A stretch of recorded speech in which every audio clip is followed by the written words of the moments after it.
that place. From that place, as I come before I did that place.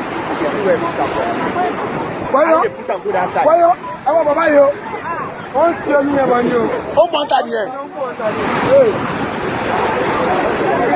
Hey, Itala don't want. I don't want to see me. I know the video. No, no, this.